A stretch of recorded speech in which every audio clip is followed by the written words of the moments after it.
For our senior design project, we will be creating an IR finger vein imaging scanner for the purposes of security clearance. We have 2 computer engineering majors, Emmanuel and Jordan, 2 photonics majors, Jessica and Francisco, and an electrical engineering major, Benjamin. The development of our project started by defining what we wanted to work on. We knew it was related to security and personal identification. Therefore, we began to analyze the existing products in the market. The 3 most common identification devices are keypads, fingerprint scanners, and card readers. However, we found some negative aspects about them.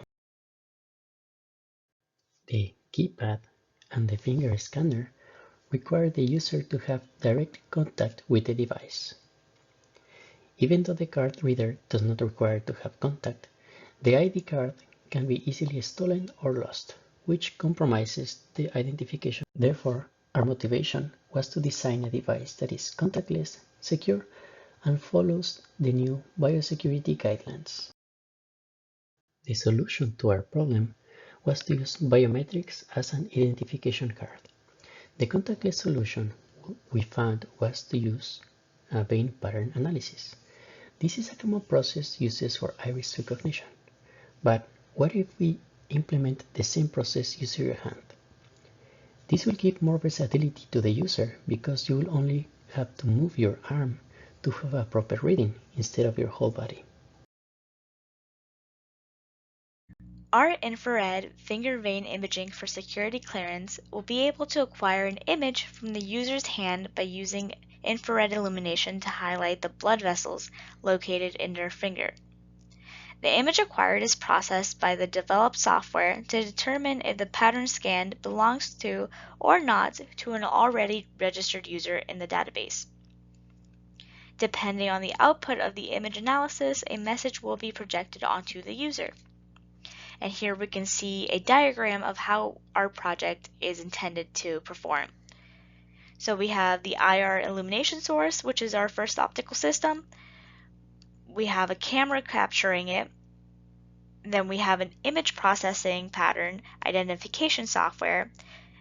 And after that, the results will be read out and projected back onto the user's hand. In order to reach our project overview vision, a few project objectives were set up from the beginning. On the photonic engineering side, they're using infrared speckle pattern imaging to increase the contrast in an image, camera and lenses for magnification of images, a projector for displaying the images, and a hardware assembly for both imaging and projection sides of the photonic engineering. On the computer engineering side, they're working on image processing for enhancement, image pattern identification, HMI for new user inputs, user direction messages, and vein layout processed imaging. Finally, on the electrical side, they're working on power supply, PCB designs, and wiring diagrams.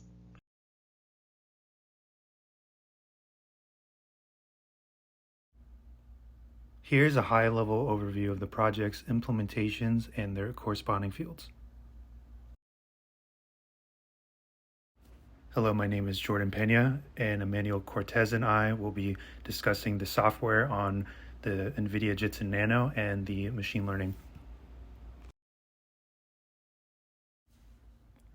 We are using an NVIDIA Jetson Nano. It has a 128-core NVIDIA Maxwell GPU, a quad-core ARM-based CPU, and has 2 GB of RAM. It uses Ubuntu for the operating system. It suits the project due to the fact that it has an NVIDIA-based GPU and is capable of running image processing and video encoding without running into performance issues.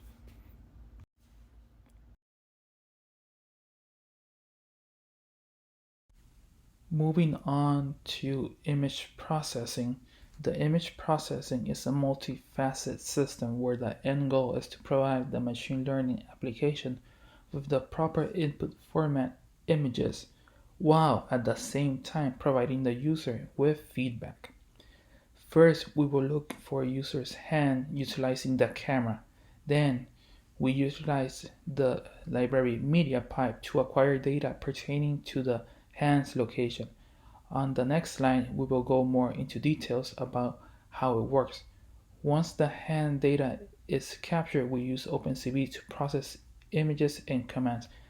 For example, as you can see in the image on the left, having the thumb and the index up triggers the capturing and processing of the image. Moving to the next slide, as mentioned, the hand capture works by utilizing the library media pipe. The library is a trained machine learning application that looks for specific points of an image to see if a hand is visible.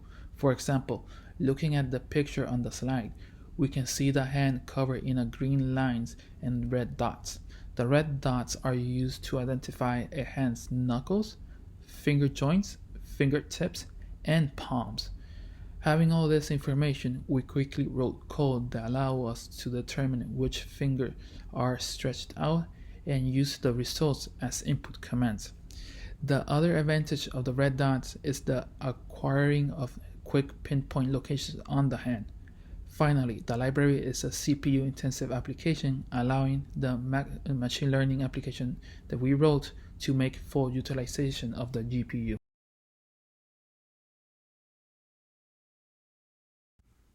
Restructuring the image requires us to capture an image and modify it in such a way that is acceptable for the machine learning application. The first step is to create a rectangle that encapsulates the finger using the index finger measurements from the knuckle to the tip. Everything inside the rectangle ends up becoming our area of interest.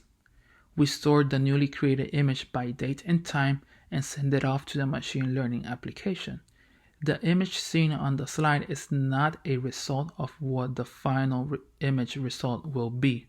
The image display is done using a temporary secondary camera to speed up the developmental process of the project. For the verification software, we are going with a one-shot learning neural network model. It is different to a traditional convolutional neural network that one would use for image classification because it does not operate as an image classifier. Instead, it learns a similarity function that will compare two images. The benefit of this is that after we have a person's vein pattern on file, all we need is one input image to run the similarity function, returning a similarity score between 0 and 1, hence the one-shot name.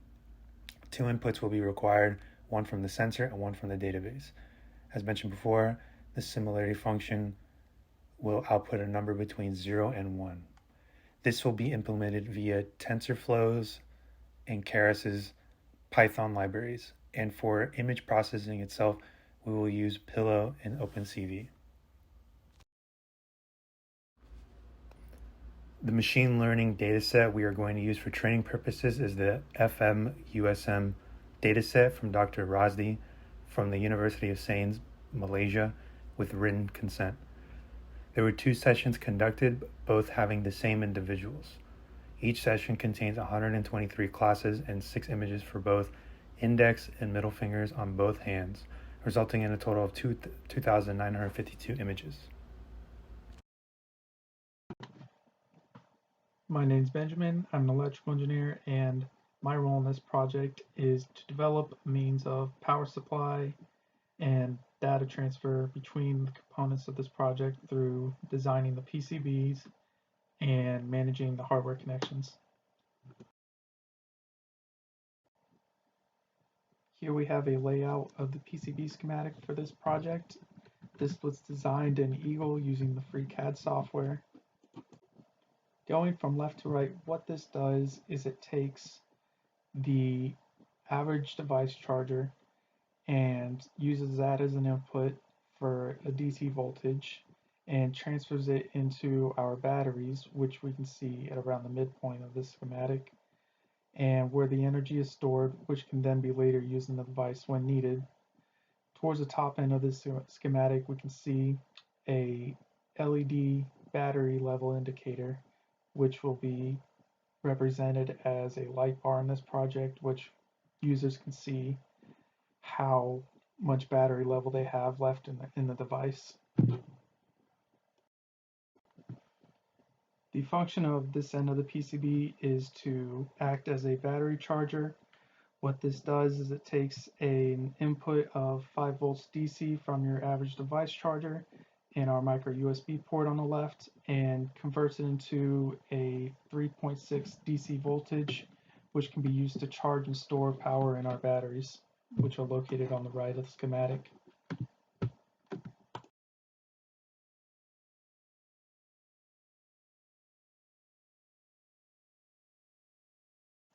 The connective hardware for our infrared lights includes this driver mount, which allows us to change out the infrared lights when we need, because some lights may not work as well as others. So we mess around with this, and this driver mount allows us to change these out easily. This thing is USB powered, it has a small footprint, and we can place it pretty much anywhere in the device we need, if necessary, because it's only limited to the length of our USB cable.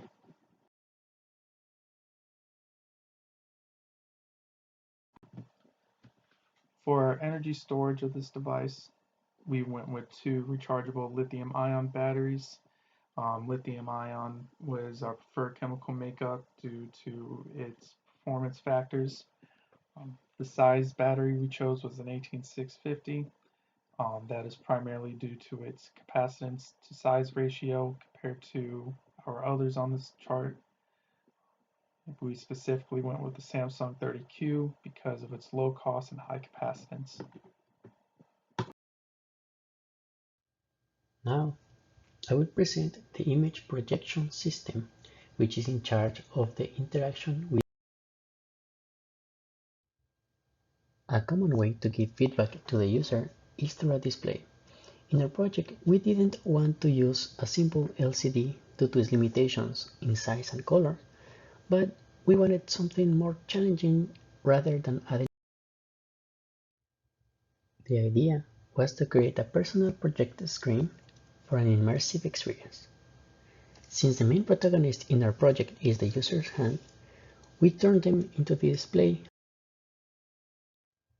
As shown in those pictures, different messages will be displayed on the user's hand to keep them informed. Multiple components were needed to develop the projector system, starting with the light source, which is attached to a reflector to improve the illumination. A polarizer together with an LCD will generate the image, and the optical system will project the image into. The image has to be located at a set distance while having the correct magnification and focus. Therefore, the system was designed following those constraints. The optical system was designed to have a magnification of 2 in order to have enough space for the projected image to fit different. Hi, my name is Jessica. I'm a photonic science and engineering major, and I was responsible for the imaging acquisition portion of the project.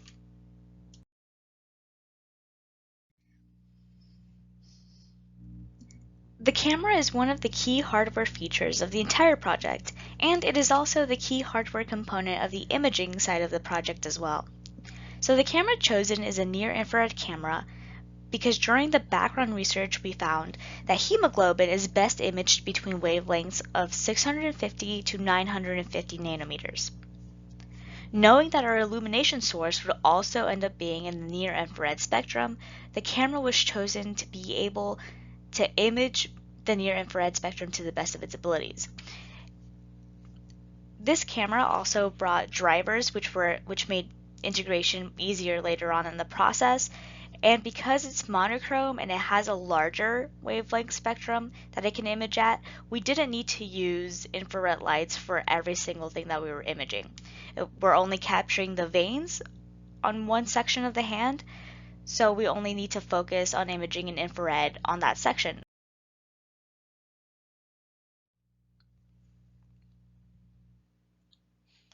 So knowing that the camera is a near-infrared camera and that blood vessels are best imaged in the near-infrared spectrum, our light source was also chosen at a near-infrared wavelength. It was chosen to be an 808 nanometer and 5 milliwatt total output power laser diode.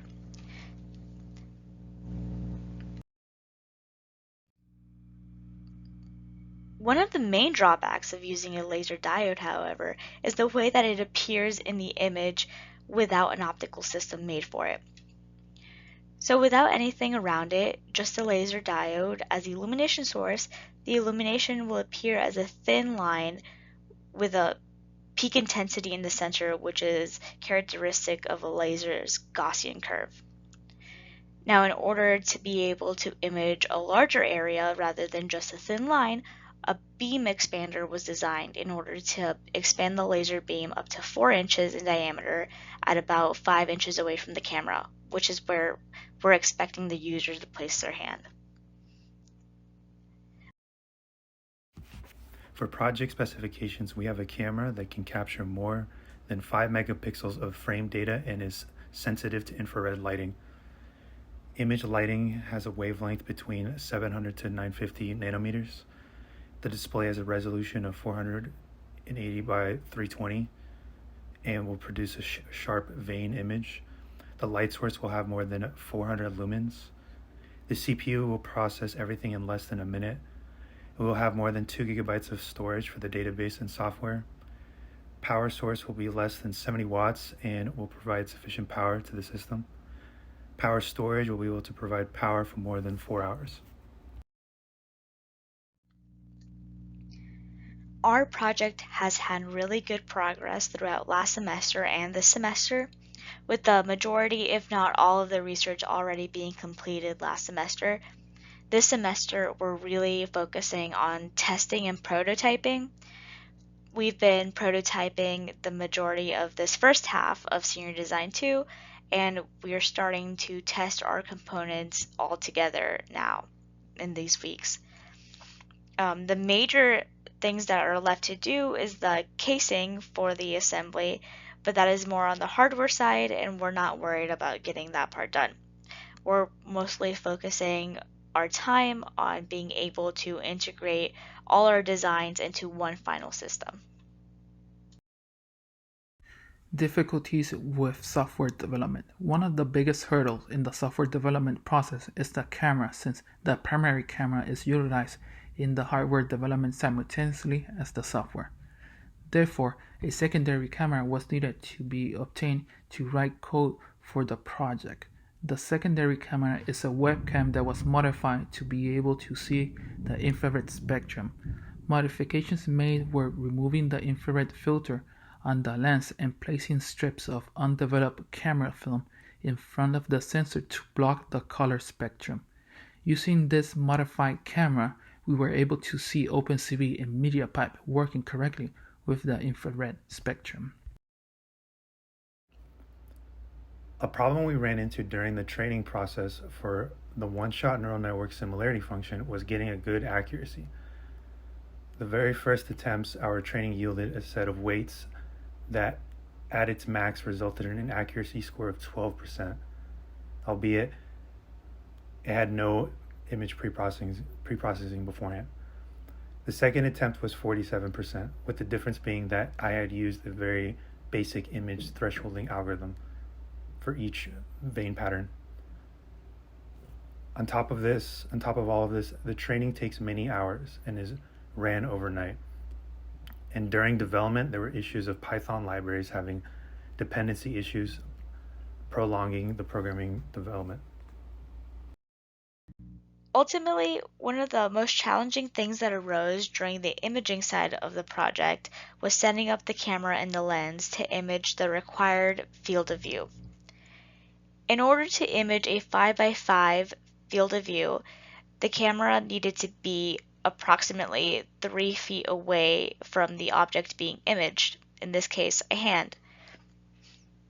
So there had to be an assembly set up where there would be an optical path length of about 3 feet, which we can see on the picture in the lower left-hand side of the screen.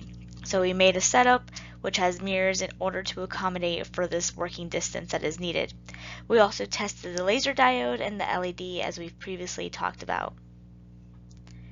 The successes that came from the imaging side of the project were being able to figure out how to use the laser diode as an illumination source to the best of its ability. And see on the bottom right hand side of this slide, we can see some of the pictures that we started to get when we used the correct settings, when we used the laser diode and the optical system made for the diode.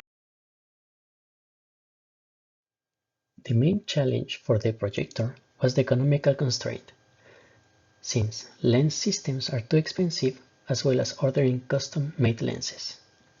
Working with off-the-shelf lenses means that some factors, such as focal length, thickness, and index of refraction, can't be controlled. Therefore, the design gets limited by the reduction of those variables. We overcome this challenge by designing our own system successfully, as well as reducing costs by using the least amount of lenses possible. The distribution of the components are marked here, the projector being on the top portion of the structure, and the bottom is where the user does the imaging, and the enclosure will contain imaging acquisition hardware and electrical components. For the protocols, we are making use of multiple standards. We use ROHC since our microcontrollers may contain LED, I2C to be able to communicate between the nano and the PCB, H.266 or H.265 for video decoding and encoding, HDMI 1.3/1.4 to project the image, IEC 61960-32017 to handle properly lithium-ion batteries, and USB 3.0 Type-C for power delivery.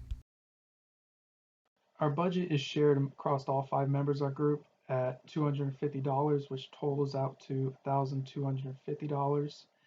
From our budget listed here in this bill of materials, we come just under that at $1,025. We put the majority of our cost into our image acquisition and image processing with our Jetson Nano board and our camera. Some of the realistic design constraints that we consider relevant are the limited budget and time, since this restricts the equipment that we can use on the system, a limited time for completing testing and developing stages. In the political side, we will be working with personally identifiable information, therefore it's important to have confidentiality and the consent of each user. The US Safe Web Act prohibits the unfair or deceptive trade practices that involve collecting, processing, and disclosing personally identifiable information. On the ethical side, we establish a storage limit time in the system, as well as restricting any type of data transfer.